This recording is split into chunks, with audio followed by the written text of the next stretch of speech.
Folks, back on the Bossman show, friend of the show, Richie Riley, South Alabama Jaguars, 6 games in a row for today on the season, 8-5 in Sun Belt play. Coach, my guy, how you doing in Mobile, man? What's the deal? I'm doing good, man. Just watching a little film, trying to stay out of the cold. It's freezing down here. It's usually not. We usually don't get weather like this, but it's like 24 degrees. Got some flurries, and we're trying to get ready to head to App State. We've got them this weekend in a big series. No doubt, Coach. I feel like this, bro.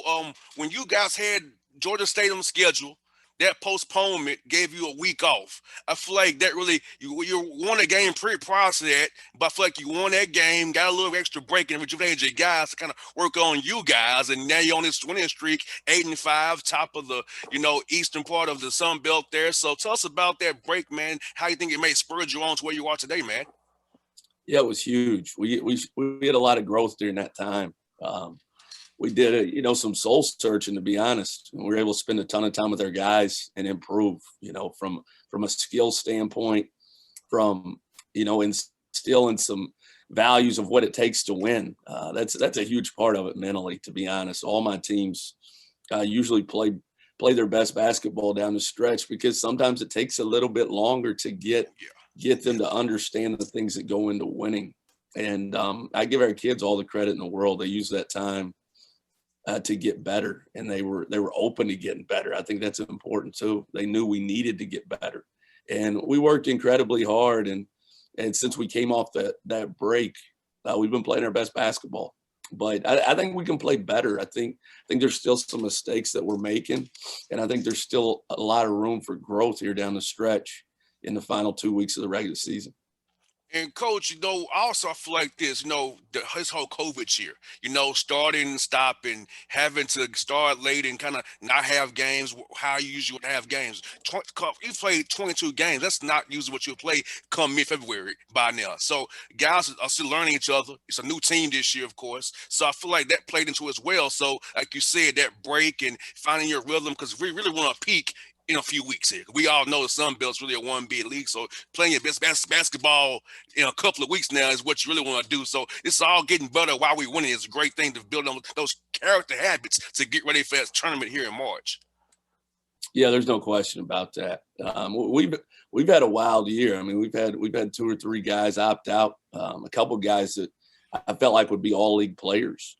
2 high major transfers, another JUCO All-American, and due to COVID. And it's we've been playing with basically a 7-man rotation all year, and a lot of nights 6, and with 7 or 8 scholarship players available all season. I've never coached a season like this.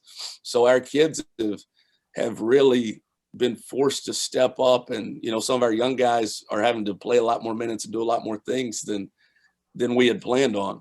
So I'm proud of our group for that, and I'm proud of them for how they've handled the adversity. Not only with a number standpoint, how many guys we got to play, but just the adversity of COVID, the uncertainty of not knowing when a game's going to get canceled, when, you got to test 3 times a week. And another thing I'll say about our group is they've done an unbelievable job. Knock on wood, we've stayed the course all year. We're going to play more games than anybody in the Sun Belt, on our side anyway, on the east side.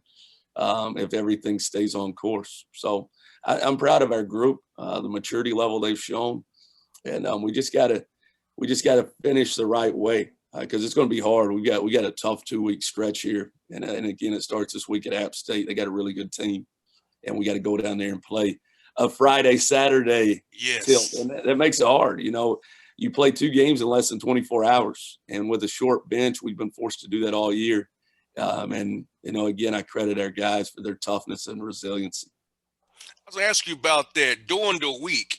How was the week for his recovery? Because, you have a short rotation. You're playing 6.5 guys pretty much, So you get a guy in foul trouble, get a guy hurt, then you're down. It's just how do you keep these teams recovered and with enough gas in a tank for the weekends, the way you've been doing it? Because I just marvel at the fact that you're doing what you're doing, playing the short rotation that you're playing.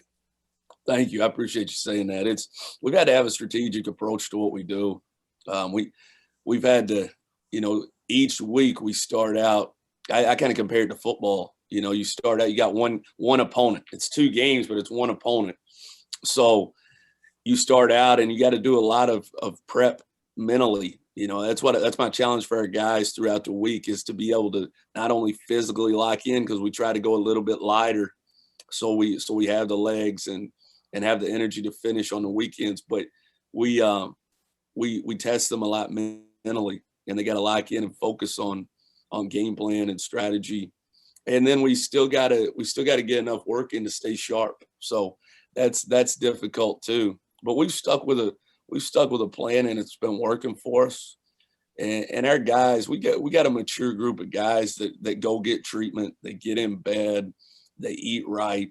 This group has really been good at that. I think that's helped us to stay healthy.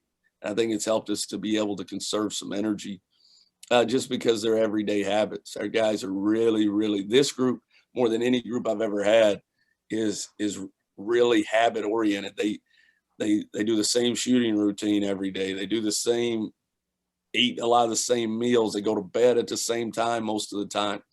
And they've really bought into all the things that go into winning. A lot of people think it's just that 40 minutes, or it's just you getting some jumpers. It's a lot more to it. They don't realize it. No, it's how you live. It's how you eat. It's how you sleep. It's how you can mentally focus on the task at hand. And that's a big reason this team has been able to probably overachieve the way that they have. Oh yeah, because I saw some of your non-league stuff. I know some games you probably didn't want to lose. I can probably point the one against A&M. That's the one probably didn't want to lose. But a lot of teams that would have shook them, losing to our team up north of Huntsville that we think we're better than. It was shook. Your team didn't let that bring them down. You started off rough, but you've overcome. I feel like Richie, this COVID year, having guys who can understand that it's going to be some ups and downs and just want to be flexible and adapt and overcome. Those will be left standing come March, because this year throwing everything at these guys, young guys. I'm in my 30s, you're a little older than me, but like we're used to adversity. But these guys having to deal with it heads on, go to school and deal with an unknown virus, come on, and still play good ball. Your team is doing a great thing, but man, I'm so happy for you and your guys, man. Well, I appreciate that. It's been hard early in the season. We had so many injuries too. We had the opt-outs that shortened our bench, and then we've had some just not drastic injuries, but injuries that can keep you out of a game. So a lot of our non-con games, we were missing 1 or 2 guys, and it was different guys almost every time. And it was hard to find a rhythm, and it was hard because they're trying to get used to playing together. It's the non-con portion of the schedule, especially the way that practice went. It was shorter this year. We didn't have summer stuff. We didn't have a lot of things to catch up on. So it took them a minute. And then you throw in the part about guys not being able to play because they're injured. And that made it even harder.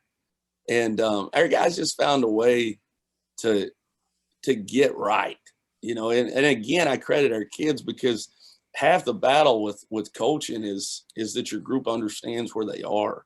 As coaches, we spend so much time trying to tell you, hey, we're not as good as what we think, or hey, we're better than what we think, but these kids really had to understand that we had to get better as a group, and they've put in the time, and they've changed their mindset to the things that go into winning. And I feel like this, Richie, going against the odds of people saying to you, hey, it's only 6 of you. No, exactly. All they care about is trying to find a way to win that 40 minutes. Most definitely, man. And also, Richie, I was going to say, for the things kind of pause on me here, is that, hey, your guys are against the odds. People saying they only got 6, 7 guys, man. They don't have enough. And that mentality is us against the world mentality for young guys. Maybe you're a young man, in my opinion, hunker down, get regimented, because people on the outside were like, yeah, they're done. But we're showing we're not done. We're here to play and cause you hell every time you see us in the just Jaguar uniform. We're going to bring it tonight. Yeah, I think a lot of people count us out. We were 2-5 in the league, and since then we've ran off 6 straight, and now we're in first place in the East. I think a lot of people wrote us off just because of our numbers, and just because the type of guys that we didn't have on our team. We had guys that opted out that were, really, really good players, and we've had other guys step up and do more. I mean, we just played with 6 to 7 guys. We just played 5 games in 9 days. And it was a battle, 2 of them on the road. We actually came up to Atlanta, played on Tuesday, got back here, played Troy on Thursday, went to Troy, played on Saturday. I mean, it just 3 in 6 days. It was really hard. And our kids have they bought into that. It's a burn the boats mentality. It's who we are. There is no option other than find a way to be successful. And it's conquer, be conquered. So can't look around and say we don't have a 9 or 10 man rotation. We've got 6 or 7, and we got to find a way to be successful with our 6 or 7. And again, it's our kids have bought into that, and that's made all the difference. Now, I'm asking you, going forward, I know you had to recruit via Zoom. You are a face-to-face guy. How has that been, trying to recruit your 21, 22 classes via the Zoom platform, not having to see them on campus and go watch them play high school ball when you don't have a game yourself? Yeah, it's one of the most unfair things for kids. For us, it makes it hard to recruit, because we love to get out and outwork people and make sure we're face to face with guys and they really get to know us. And then one of the best things about us recruiting is we get guys on campus, for an unofficial or an official visit, and we get to spend some time with them here and show them what we have. So it's been hard for us, but it's been hard on these kids. I mean, they're having to make decisions without visits. I can't even imagine doing that. They're doing Zooms and, trying to do their own research and, trying to take in information without actually stepping foot on campus or meeting the head coach face to face, so it's been hard. We've done, I feel like we've really capitalized on it. I think we really work at it. My staff, I've got an NAI background, and even at Nichols, we didn't have a ton of money to be going everywhere back then. So we had to do a lot of recruiting by watching film and getting on the phones and working that way. So I think, and my whole staff has a background of coming from that level. So I think we've been able to take advantage of it, just how hard we've worked and how detailed we've been with film study and evaluating that way. But trust me, I can't wait till we're allowed back out. I want to be able to get out and see some guys play and get some guys on our campus at South Alabama. Well, the wife and kids love having you at home, though, after I practice. love that part. I love that. Yeah, I come home. Okay, work. Okay, I'm home now, honey, and the kids. So that part has to be good. But the balance not between always being gone, now being home, being dad, and being husband, and being that all around good guy that you are. No, it is for sure. There's nothing better than being home with my wife Jess and my son Reese and my other son Rock, and we got another one on the way. It's going to be here at the end of March. So there's another boy. So there's nothing better than being home with them. And I've enjoyed it. I really have. Over the last year, this is the most I've been home since I've had kids. But since my wife and I have been married, we've been married 10 and a half years. And I've never been home this much. So if you ask her, she may not like it as good as I like it, but I hope she does. We've enjoyed our time, being able to spend more time together. Now, what has been your hobby beyond being home with the wife and kids? What's been your current hobby? I learned how to play the guitar, Richie. I can do I can string now, buddy. I can do some things on the guitar. What's your hobby being this quarantine season, man? I wish I could. I've always wanted to be able to play an instrument, but I've not. I should have used this time to learn how to play something. I don't know. I have the patience for it. I've just bought into my kids' hobbies, to be honest. Like I played more Mario Kart than I've ever played in my life. We play it on the what's it called, a Nintendo Switch, and we played a ton of Mario Kart. And then my kids have bought it. They love playing golf, so we went out and played some golf. I haven't played. I'm kind of their caddy. They like that. They'll hit a bad shot and just throw their club down. I've got to bend over and pick it up like I'm like they're Dustin Johnson or Tiger Woods or something. But just spending time with them, I've really, really enjoyed that part of it, and just getting to see my boys more throughout the day. I can take if we're off on a Saturday, instead of going recruiting, I can be there with them all day and see their everyday routine. It's that part's been really rewarding for me, because as coaches, we don't get to do that very much. Yeah, it's very invaluable. Even for me, Richie, I haven't left Atlanta since March the 9th of last year. I've Wow. left town since March 9th of last year. I'm on the road all the time. You know that. And for me to be here and actually spend time with people I care about, I'm not always either at a Hawks, Brave, or Falcon game or at a college game. I'm actually here. It's weird. I've left town almost a whole year. No, that's a statement right there. You hadn't left the city of Atlanta in over a year, which is, and again, there's some simplicity of it in your life when you're not worried about traveling and you develop an everyday routine.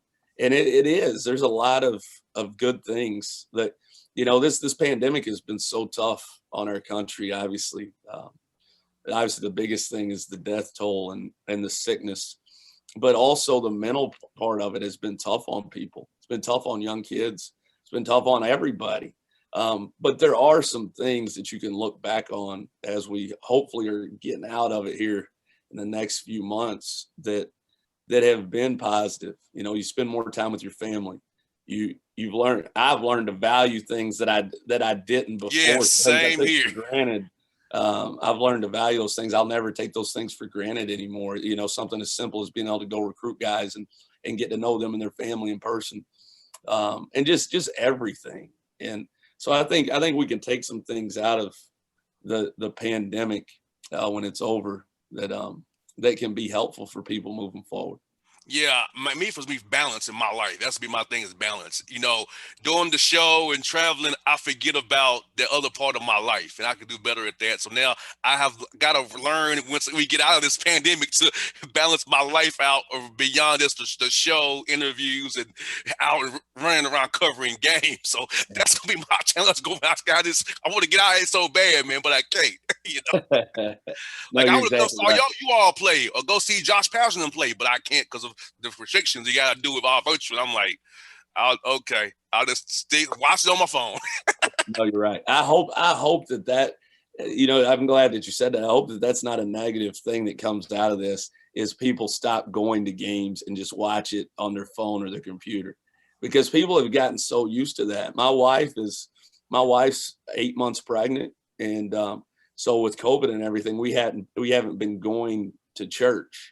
We've been watching it online every Sunday, and it's been great to be able to do that. But I can't wait to be able to get back and actually be in church. And I hope people, don't get to where they only do things, Yes. online. And it's like people's personalities are addicted and they're habit forming, and being able to watch, if you're in Atlanta, being able to watch every Georgia Tech game online, they probably got used to it instead of going I in there. hate it. I'm miserable because I Well, can't good.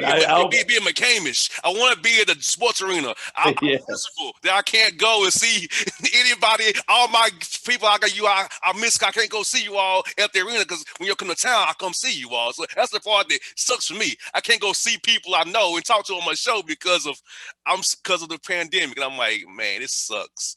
Like even Well, I up hope here, so I everybody's can't like go up that. there and see people I know. I said, it's just like it sucks, man. So I can't wait, Richie, to break out of this shell, man, to get back out to the arenas. I miss the Falcons games, the Hawks games. I still cover the teams, of course, because I have to, but it's not the same watching it on TV and hopping on a Zoom rather than being there and feeling the energy live and in person. I miss it so much, man. No, for sure. Hopefully, it's about to change. Hopefully, we're going to get on the other side of this thing. We got to continue to be safe and mask up and social distance, and hopefully a lot of people can get vaccinated where we can move past this thing. I hope. For me more than anything, man, I want our kids to be able to and players across the country in every sport to be able to enjoy playing in front of crowds again and be able to just, that's part of college athletics and athletics period, at the high school level, middle school level, everything, to be able to play in front of crowds and have your loved ones come watch you play. And that's part of it. So I hope that we can get past this so that guys and girls and everybody can enjoy that experience that you get playing in front of a crowd again.